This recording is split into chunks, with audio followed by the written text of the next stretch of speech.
When 6 men entered a tight cave system to help out with some important mapping work, they thought they would be in for an adventurous day in the deep tunnels of Mossdale Caves.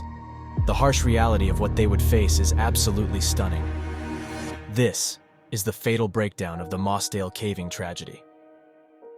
In June of 1967, 10 explorers entered the Mossdale Cave system to explore and help clear some of the deeper passages for further mapping. These passages were not well documented by caving standards, but the 2 leaders of the group felt confident in their ability to navigate the group carefully. 26-year-old leader Dave Adamson and his friend Jeff Boireau had explored Mossdale many times before. This cave system was not much of a touring cave. There were very few areas where a person could fully stand. It was mostly grueling crawls or squeezing through wet spaces filled with rocks and mud. That's why after a few hours, 4 of the group members, 2 men and 2 women, turned back as planned. Dave Adamson's fiancée was one of these casual cavers. Morag Forbes was thrilled to be getting married to Dave in less than a month. These adventurers, who only planned a light day of exploring, exited the cave around 5 o'clock. The skies were overcast, but nothing clearly threatening.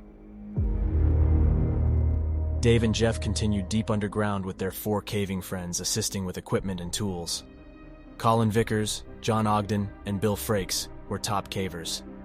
At just 17 years old, Michael Ryan was the youngest member. At this point in the day, the men were starting their crawl through the Far Marathon Passage.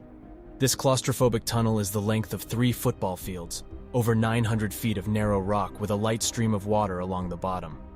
Far Marathon Passage must be maneuvered in a single direction because it's only 18 inches by 12 inches, barely enough room for an average-sized person to pull themselves along. Imagine crawling in a space not much bigger than your computer screen. Shoulders pinned forward without room to spread your arms or reach back to your waist or legs. Turning around is not an option. Once you squeeze in, you are committed for at least an hour. Near Marathon and Far Marathon are each 900 feet long crawls. There is a small 5-foot area between the two where a caver can partially stand before starting the next section. As the men reach the last section of Far Marathon, there is a further narrowing and a tight squeeze to push yourself through. The goal was to reach this next section of the caving system to clear out passages for further mapping. Around this time, Morag had come back to the entrance to see if the men were done yet, but she didn't see any signs that the cavers were coming out. The rain had started to fall, though nothing too alarming. Underground, they were preparing to clear passages, but noticed the streams had increased, and groundwater levels rising just slightly. It would certainly have caught their attention, but may not have registered as a true threat to their mission. At some point, the water levels became disturbing. The men would have heard the increasing volume of flow, as well as felt the rising water at their feet. Knowing they were 3 hours from the entrance, the decision was made to end their work for the day. Dave knew this cave system better than anyone, so they were sure he would know when to lead them out safely. Unfortunately, they had no idea just how much water was coming their way. Morag had returned to the cave entrance a final time at 9 o'clock. She was utterly horrified to see a lake of water collected around the entrance to the cave system. It was fully submerged and completely inaccessible. Her fear and desperation fueled a frantic 3-mile run to get help. The men were moving back up the Far Marathon Passage. Though the water level had risen, they had no choice but to get back to a higher chamber as quickly as possible.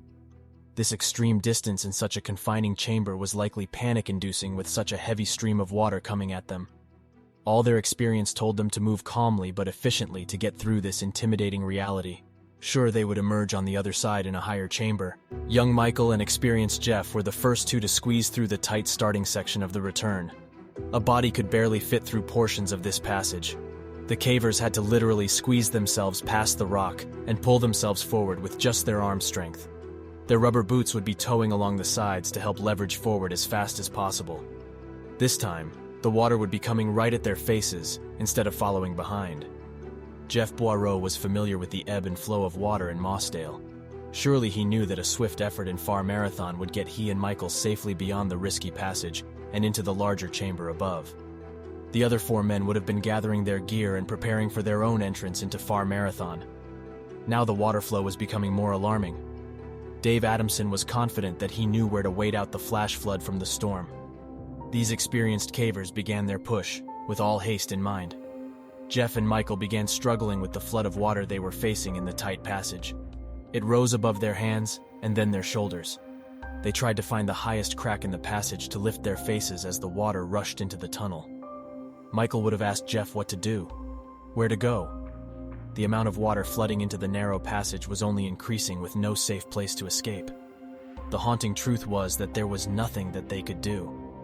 Dave had led the others into this same cramped tunnel, hoping to beat the increasing water flow.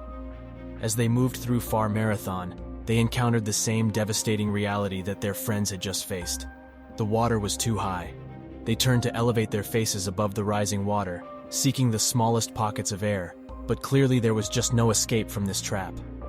John Ogden was likely the last in the tunnel and heard the desperate cries of his friends to turn back. Realizing that there was no way forward, he pushed with his hands to slide his body backwards using his feet to lift his body weight. It was only a matter of moments to make a move before he would be fully submerged in water as well. He found a small crack overhead, where he wedged his head and body to gasp for the last moment of air. Maybe the water would stop rising and he would find protection in this small space of air. It was too tight for a person to actually fit, but in the frantic fight for survival, he jammed his body and face up into the narrow slit.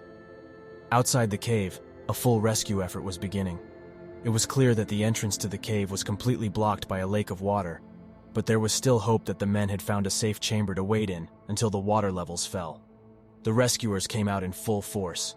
Hundreds of volunteers helped dam off the entrance and install pumps to try to move the water out of the mouth of the cave. This would allow the water levels inside to fall, clearing passages for safe movement.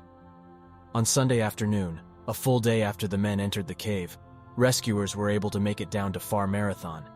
They shouted a few times, hoping to alert the men that the passage was now clear and they could come down from their high waiting chamber. It wasn't until 2 sets of legs were seen protruding from the ridge of the tunnel that the grim reality was revealed.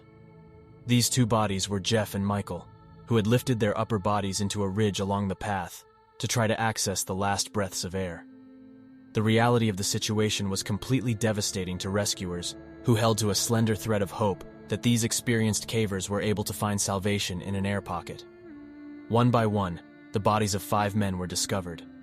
John Ogden's body would not be found for another 2 days. He had wedged himself so aggressively into the overhead crack, it took dozens of passes to locate his contorted remains. All 6 men drowned in an inescapable flash flood that filled the entire cavern with water. The cave was closed after this tragedy, and remains the final resting place for the 6 men. In 1970, friends of the cavers entered the closed system to move the bodies to an upper chamber. It was renamed the Sanctuary.